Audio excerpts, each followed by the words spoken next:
Hello, hello. Today we have the Flower Moon Palette by Ensley Rain. Y'all, I have been waiting forever to use this. I've had this, I think, for a good while now. Maybe even like 2 years. This might have been one of the first palettes I ever bought by Ensley Rain, and I finally got around to using it. Ensley Rain is not cheap. It is, I would say, one of the more expensive indie brands there is. But so far, I have not been disappointed. I honestly don't want to sit here and say like, oh yeah, the price justifies the product, because I don't think that's true either. Cosmic Brushes has an incredibly affordable formula, and I think it's one of the most beautiful, wonderful formulas that there is in the indie space. So I don't think you need a $70 palette to get good formula, but it's nice to know that for the price, the retail price, because I'm sure I bought this on sale somehow, and that price is going to be down below in my receipts. But I'm sure that, you know, for this price, which I'm looking at the website, it's currently sold out, but I feel like this is one of their most popular palettes, and so it always ends up getting restocked eventually.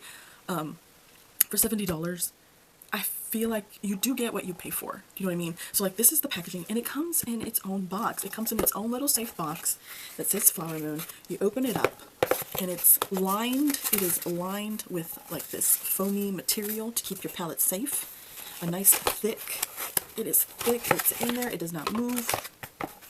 It has its own little personal spot in there. You pull it out, and then it has, this is the outside. It has this little cover on it, which is exactly pretty much, colors are a bit different, but it's a little bit more purple. It's pretty much the same imagery.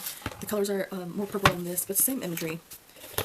And it keeps it nice and safe. From what I remember, these always come so incredibly well packaged to make sure that your product does not arrive broken. You get your palette. Here we go. Maybe let's use the top, perhaps. This is what the outside of the palette looks like. And of course, I had to bring this out now because we are in April now. We are in April. At this point that you're seeing this video, Easter may have already happened, but to me, when I think of April, I'm still thinking of like pastels and the beginning of flowers. So still a little bit more on that pastel side, but still colorful. So I thought this would be a really good kind of beginning. We're in spring now. I want to use way more colors, and then slowly as we get into summer, the colors are gonna get brighter and darker. So I pulled this one out. I don't know, where are the ingredients on this? The ingredients are on the cover on the back, because I'm not seeing it on this. This is the back. This is the front. And on the cover, so it's only on the cover. So if you're interested in knowing what the ingredients of your product are, don't throw your cover away. There is a big mirror in there. We're going to cover her up so I can show y'all. Oh my god, you guys. It's so stunning. It is so stunning. I thought that Underland palette really had me, but I get it now. I understand why this is one of the more popular palettes. This palette is so freaking beautiful. So beautiful. The mattes in here work so well, but it's a more shimmer heavy, foil heavy, metallic heavy kind of palette. And y'all know, if you've been watching my channel for a while, I love a shimmer. I would rather do a full shimmer look than I ever would a full matte look. And these shimmers were just so beautiful. So, is the word ethereal? Ethereal, like fairy, just goddess, just so freaking pretty. And I love that it's also very green leaning. Green is one of my favorite eye colors to use in eyeshadow. I think green eyeshadow on brown eyes is just so beautiful. It really makes, I think green and purple really makes your eyes pop when your eyes are brown. And this is so green heavy. The shift on these first four are very green. Same with this one. This one's, the shift's a little bit more teal, more blue-green, and then it turns into a blue shift, and then a kind of more pink shift over here in terms of this line. We have purples up here, and with a bit of gold shift. I say all of these have a purple shift. This has kind of like a purple with a green shift, and then with this one, I think this one might shift into a gold. I'm not exactly sure, I don't remember. But if you're wondering whether to buy this, I say absolutely. It is so, so beautiful. It is gorgeous. I really, really love just these colors. I love this, wearing this whole palette. I just thought it was so stunning, and it's a shame I get to wear this more, honestly. I'm so happy with this palette. But let's start with swatching some of my favorite mattes in here, which, let's swatch the lightest shade, because I was shook. I was so shook with how this neon yellow performed. I did not expect this neon yellow to look like that. That is crazy, the amount of pigment. A neon yellow is not something I thought would ever show up on my skin tone. And here we are. That is fucking insane. That is so insane. It's so good. It looks so pretty. Let's find something to clean my finger off. So pretty. And I also really loved these. Let's do piney and let's do mayflowers. Mayflowers. And I loved these kind of like burnt pink, burnt purple, burnt orange kind of shades. I guess they're kind of more like desaturated shades.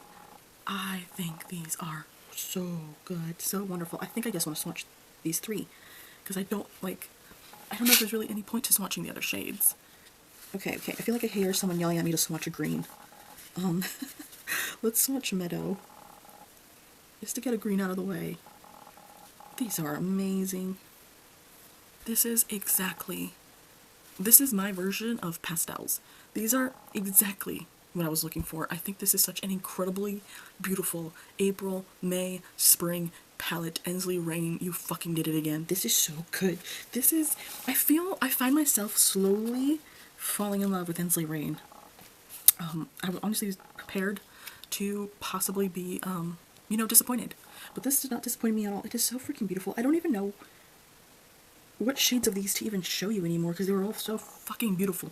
And there's some that are a little bit more foiled, a little bit more leafy is kind of the words that I like to use.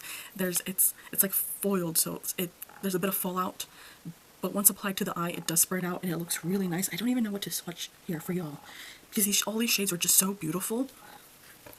Let's start maybe with Refresh and Bloom because I was thinking that these shades might end up being my least favorite because they were so light, but they really came through and they were so beautiful.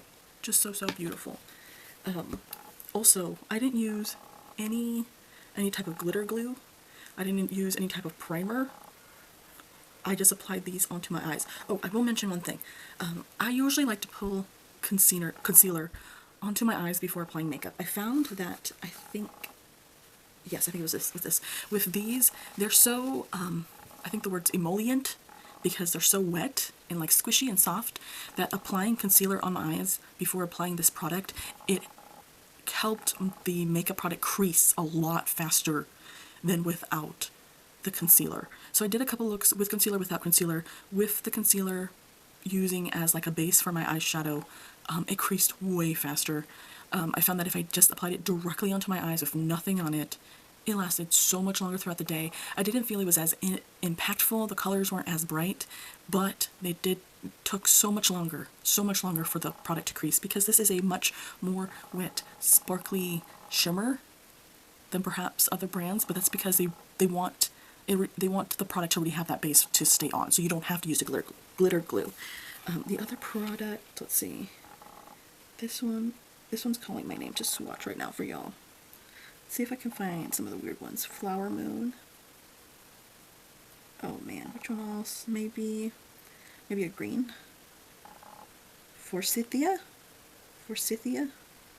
And then, should we do like a purple? Let's swatch this one. Because they're so emollient, they're incredibly easy to pick up. I didn't even need to use my fingers with this product. I was able to just pick it up with a brush. So we have that there, and let's do this green. One this way, one that way. These are just so stunning. We can really just capture the impact that these have. That is so pretty. I'm trying to bring it up as close as I can to let the camera focus. These shimmers are just out of this fucking world. This feels exactly what I feel like all makeup should be, honestly. I really like this. This is so good. I freaking love this. I think this is beautiful. I absolutely recommend it. It's incredibly pigmented. I'm so excited. I think I have at least maybe 2 more Ensley Rain palettes I haven't tried, I think. But this is my number one, y'all. I'm almost so dead sure that this is my number one based off these. Just even look at these swatches, because the way this swatches and is so easy to swatch on my hand is exactly the way that it translates on my eyes. And that's all I ever ask for. Do you know how many times it looks just good on your eyes, but you get a crappy swatch, or you get a really good swatch and you're like, you guys, honest to God, that it looked awful on my eyes. But this is a guess for me. I think this is so freaking beautiful. If you're looking to purchase this, you're gonna have to wait for it to come back in a restock. But this is one of the ones I think you gotta jump on. This is so freaking beautiful.